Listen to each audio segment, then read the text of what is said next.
Austin Price of Volquest.com. He joins us thanks to Colossal Productions with their 14 or 16-foot video walls, perfect for any big event that you are planning. Go to colossalproductions.com. Austin, we appreciate the time as always. Why don't we get right to it, then we can continue the rest of the conversation. The latest with Jamad McCoy. What do you hear there? Tennessee's off this week, 3 games remaining. They're pretty much out of the playoff picture. What's the latest you hear with Tennessee's corner, who has not yet played but hasn't ruled out playing this season? He was on the practice field today, Josh. Did stuff with the team. Is he going to play? I don't know. I don't think anybody can definitively say that. I do know that his actions speak to that he would like to get back at some point over these next 3 games. So I think that's a positive sign. Again, ultimately this will be the call of, Jamad and Jamad's family and the doctors saying you're good to go. But obviously if he's out there doing stuff with the team, he's getting well enough to do football activities that are more than just individual. And so that's a positive sign. We talk about the steps in the progression. That was the next step. And so Tennessee's next game is in, 10 days or so against New Mexico State, and we'll see if he elects to play in that football game next week. And remember now, it being a non-conference game, there will be no Wednesday, Thursday, Friday availability report. So this will be probably something you'll just kind of find out when you go to the game field on Saturday. If we gave you one game where Jamad McCoy could only play for the rest of the season in the regular season, which game is the most important game? Florida. It's the next big game, and they've got the better collection of receivers. So Florida. It's easy. That's easy. All right. Since you said that's easy, let's see if this next one is easy then. Recruits on campus. Give us the status of the big-time recruits. We don't have to talk about the ones that are not big-time. Only the big-time recruits, Austin Price. How did it go for Tennessee this weekend? Well, Jason, what is big time, right? Define that. Princeton UAFO committed to Tennessee on Sunday around lunchtime, and, he's a top 100 player in the class of 2027, 4-star offensive tackle from Siegel. That's big time. And that was big. David Gabriel of Georgia. Tennessee continues to be in a really good spot there. I think that they're leading the pack. Now, again, can they hold on? Can they continue at this pace? We'll see. Right now they've done what they needed to do in this recruitment to impress him or impress his family. As far as 26s are concerned, they flipped the tight end commit from Cal, Luca Wolf, who's from the NFL Academy in London. And then we'll see what happens with Micah Smith, the offensive guard committed to UCLA, and Amari Latimer, the running back that's committed to Wisconsin, both of which were in here last weekend for official visits, both of which are not doing interviews. So you're really kind of basing it off talking to people close to their recruitments, those type things, when you're talking about those 2 kids. But Ohio State is also heavily involved in both of their recruitments as they try to flip both those kids, again, from Wisconsin and UCLA. We're talking to Austin Price, Volquest.com. What is the latest? What's going to happen with one of Tennessee's top athletes in the class, Legend Bay, is committed to Tennessee and visited Ohio State this past weekend? We'll see. Tennessee's continued to have good dialogue with him since he went up there for a visit. A lot of chatter around the Buckeyes right now. Their recent success with receivers would be something that would be easy for him to gravitate toward. Josh Heupel and Kelsey Pope are going to be down in Texas on Friday to see him. And so that will be something where they're trying to kind of pull back the momentum a little bit, and we'll see if they're able to do that. But Tennessee is working hard to try to hold on to Legend Bay. Tennessee's got 4 wide receivers committed, all 4 of which Tennessee would love to hold on to. They like this class of receivers a whole lot. What's the likelihood we see multiple quarterbacks playing in the New Mexico State game? Do we see 3? Do we see 2? No, it should be all three. I would make the case that that the second quarterback into the game should be George McIntyre. Most people don't believe that Jake Merklinger is going to be here past January. And if you deep down believe that, if you're Joey Halsley and Josh Heupel, and you don't believe Merklinger is the guy or going to be here in January, then I'm going to give those reps, those meaningful reps in a game, to George McIntyre. If you go back to the UAB game, they got late in the game. UAB went on that long drive. Tennessee's defense couldn't get off the field. And by the time Tennessee's offense got the ball back and it was set to go to George, they decided, we're not going to insult George by putting him in to hand it off. So they just kept Jake in. So George never went in. One, you don't want that to happen again. Two, I would tell you these are valuable reps that can help catapult a quarterback that you feel like is going to be on your roster next year, battling out for the starting job. With Faison Brandon and others. And so I think all three should play, but I think it's important for George to get real run in this football game. I would tell you the same thing about guys like Bennett Warren.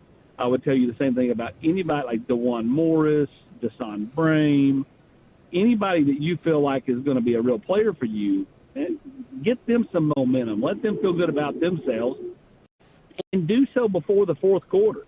Do so when you've got some other talent around them. I think that's the biggest thing is even if George is the third quarterback in the game, to me, you want him to be in there with some real players to throw the ball to have a good quality offensive line blocking for him, not where he's running for his life or just handing it off every play. I think all of that stuff is vital to getting young players reps, having quality people out there around them when you do it. Austin Price, Volquest.com. He's on with us thanks to Colossal Productions. What do you think the next, coming up on 2 months will look like in terms of closing out recruiting, planning for what Tennessee will want to go after in the transfer portal, and trying to retain talent from entering the transfer portal, at least guys that they will for sure want to keep? Yeah, I think it's going to be interesting. Last year it was all going on at the same time. You had signing day, you had the portal, you had the playoff game against Ohio State, all of which was all going on at the same time. This year, you're going to wrap up the regular season, you'll have signing day, and then you'll have 6 weeks or so before the portal opens. And during that time, you will be able to work on new deals for roster retention with your current team. You'll be able to prepare for your bowl game and eventually play it. I just think this current model, this current calendar is way more conducive to having success for coaches and players. It's to me going to be less of a headache. Now, don't get me wrong. I think January, once the portal opens, it's going to be as wild, probably more wild than it's ever been. And I've never thought that it was super, super crazy. But I think this year with all the firings and hirings and turnover and all of that, because all these schools are going to go, well, we got to flip. These new coaches are going to get to these new schools and go, got to flip the roster. It's not good enough. What's here is not good enough. We got to flip it because you got to make it your own. Every team does that. So that means there's going to be a lot of movement, and it's going to be fascinating to see. So I think once you get to the portal, it is going to be a thrill a minute. But I do think there's some lag time between signing day and when the portal happens, where you can renegotiate your roster for roster retention, and I think that'll be pivotal. What's the health status of some of the players that went down in the Oklahoma game? And also Arion Carter with his with how he played and status with his toes. David Sanders went down, came back. Still should be good for New Mexico State. Jesse Perry going to have 2 weeks to get healthy. If it's iffy, I'm not playing him. I would tell you, listen, Arion Carter gutted through and did the best he could against Oklahoma. I would be floored, stunned, flabbergasted, and shocked if he plays against New Mexico State. Because ultimately, that gives you 3 weeks to rest that double turf toe before he goes to Florida, and you would have a much more healthy Arion Carter going into that game. So, as far as everybody else, I mean, it's about as healthy as they can be for early November. Hey, Austin, what is Boo Carter's status with Tennessee's football team over the next 3 weeks, and then I guess the next 3 weeks and beyond? I mean, nobody expects Boo to be here next year. And the fact he didn't play a defensive snap against Oklahoma tells me his status with the defensive staff. Now, he was back there for punts. I know what Jason said earlier in the week on the radio because it was quickly reported on the general's quarters. So I don't know exactly what he said, so we'll take it with a 60% grain of what it probably was. But Josh Heupel pointed out today in his press conference that had a couple of line drives that basically that Boo elected to fair catch and not return that he could have returned. And, I'd say there's some frustration there. And listen, if you're not going to play him on defense, I wouldn't have him return punts because ultimately he's not very happy. And Tennessee wasn't very happy with his effort at Kentucky. Boo earned his stripes last year through his play.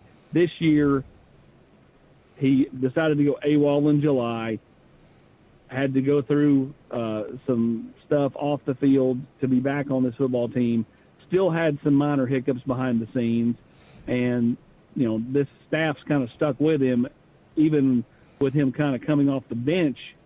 He's not been very good, and if he's not going to be zoned in, locked in, and be willing to do the little things, then I don't think you can trust him to do the little things out there in a big game in the swamp or at home against Vanderbilt. So, for me, if I'm the coach, I'm going in a different direction at this point in time. But that's me.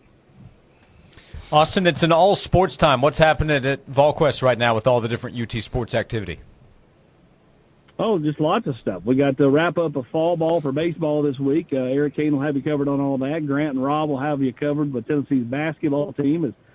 They'll be back in action on Saturday. The Lady Vols are action on Friday. And, we'll get you, continued recruiting coverage. Matt Ray and I will continue to, push out the stories of kids that were here this past weekend for the 27s and 28s that were in town. It is never dull here, which is a good thing, and they always have you covered at Volquest.com. Austin, thanks for the time and all the information today. We appreciate it, and we will talk to you again next week. Sounds good, guys. Appreciate you. Thanks, Austin. Austin Price joins us on the Stanley Fencing and Gates hotline, and he joins us thanks to Colossal Productions. Check out their website, colossalproductions.com. Well, you will see what we're talking about. They have these 14 and 16-foot video screens, incredible. So if you're planning a big event, if you're an event planner, if you're getting ready for a huge tailgate or corporate event, check out Colossal Productions. Get in touch with them and see how they can help you bring their big video wall to you to take the event to the next level, where every event becomes legendary. That's at Colossal Productions, online, colossalproductions.com.